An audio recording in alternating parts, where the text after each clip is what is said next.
Mereka tidak akan bisa masuk surga sebelum unta bisa masuk melalui lubang jarum.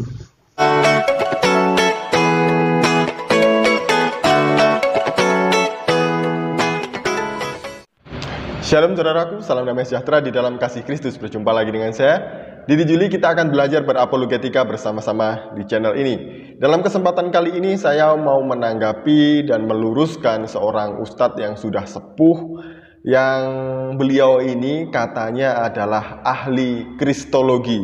Dalam setiap ceramah kajian selalu membedah Alkitab gitu ya. Tapi ya namanya orang muslim gitu ya, ustadz gitu ya.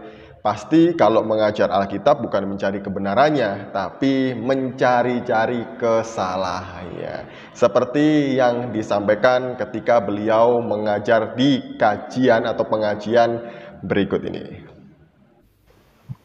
Ibu Bapak yang saya hormati, Yesus juga pernah berkata dalam Alkitab itu, siapa yang menuhankan selain Allah, mereka tidak akan bisa masuk surga sebelum unta bisa masuk melalui lubang jarum.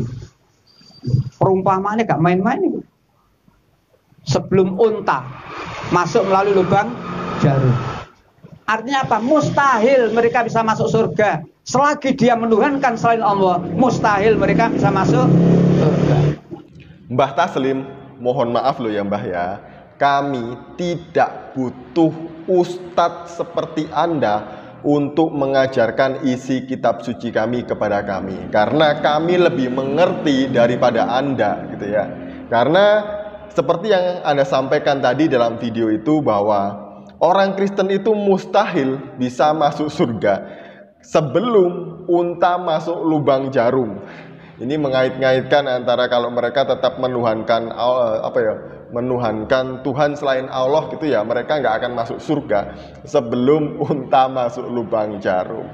Mbah, ini zaman sudah canggih, zaman sudah sangat maju, dan semua informasi itu terbuka, bisa didapatkan melalui internet gitu ya.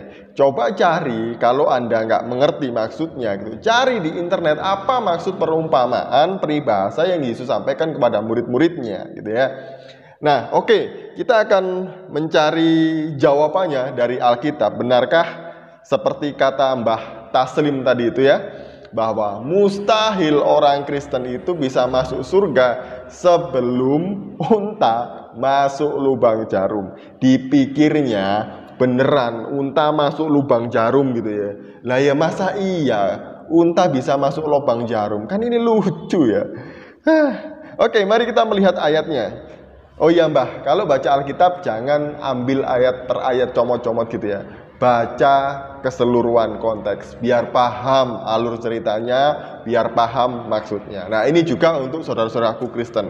Kalau baca Alkitab, baca satu perikop secara keseluruhan. Lebih baik lagi baca Alkitab secara berurutan. Matius 19 ayat 16 sampai 26. Judulnya Orang Muda yang Kaya. Ada seorang datang kepada Yesus dan berkata, "Guru, perbuatan baik apakah yang harus kuperbuat untuk memperoleh hidup yang kekal?" Jawab Yesus, "Apakah sebabnya engkau bertanya kepadaku tentang apa yang baik? Hanya satu yang baik, tetapi jikalau engkau ingin masuk ke dalam hidup, turutilah segala perintah Allah."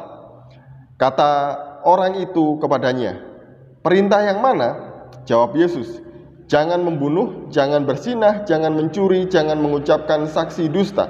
Hormatilah ayahmu dan ibumu dan kasihlah sesamamu manusia seperti dirimu sendiri." Kata orang muda itu kepadanya, "Semuanya itu telah kuturuti, apalagi yang masih kurang?" Kata Yesus kepadanya, "Jikalau engkau hendak sempurna, pergilah, jualah segala milikmu dan berikanlah itu kepada orang-orang miskin, maka engkau akan beroleh harta di surga. Kemudian datanglah kemari dan ikutlah aku." Ketika orang muda itu mendengar perkataan itu, pergilah ia dengan sedih sebab banyak hartanya. Yesus berkata kepada murid-muridnya, "Aku berkata kepadamu, sesungguhnya sukar sekali bagi orang kaya untuk masuk ke dalam kerajaan surga."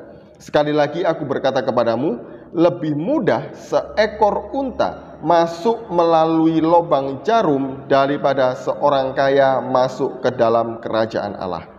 Ketika murid-murid mendengar itu, sangat gemparlah mereka dan berkata, jika demikian, siapakah yang dapat diselamatkan?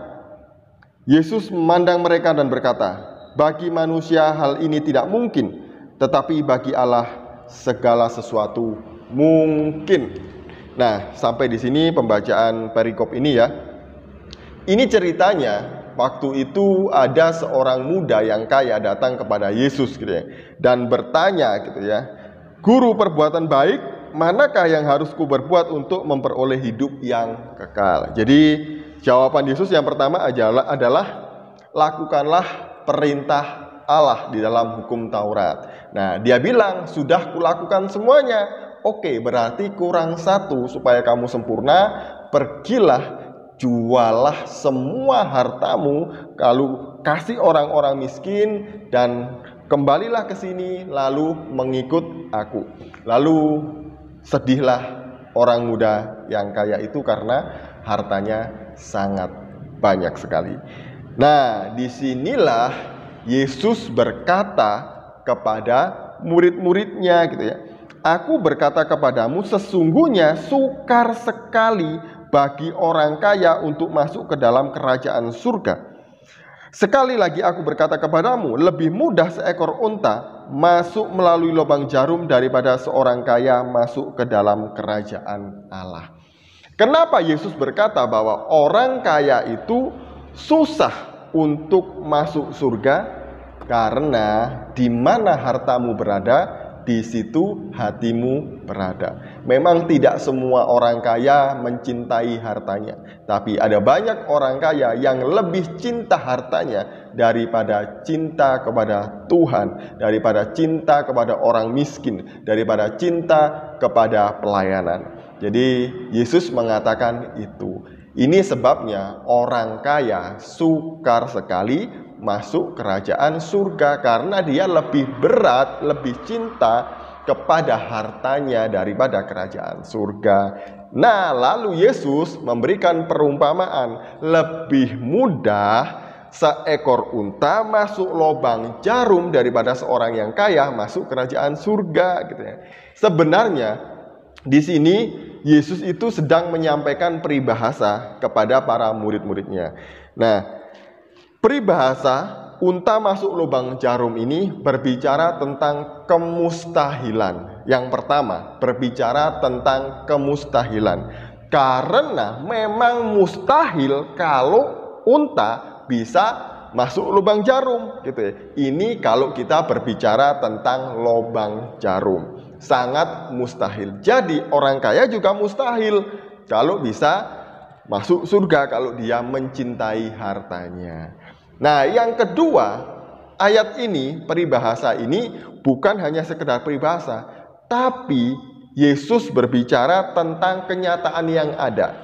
Jadi kalau orang mau masuk ke Yerusalem, ke kota Yerusalem, itu kan dikelilingi dengan tembok. Kemudian tembok-tembok itu ada namanya pintu gerbang utama, yang pintu besar itu. Nah, semua orang bisa lalu lalang masuk melalui pintu itu.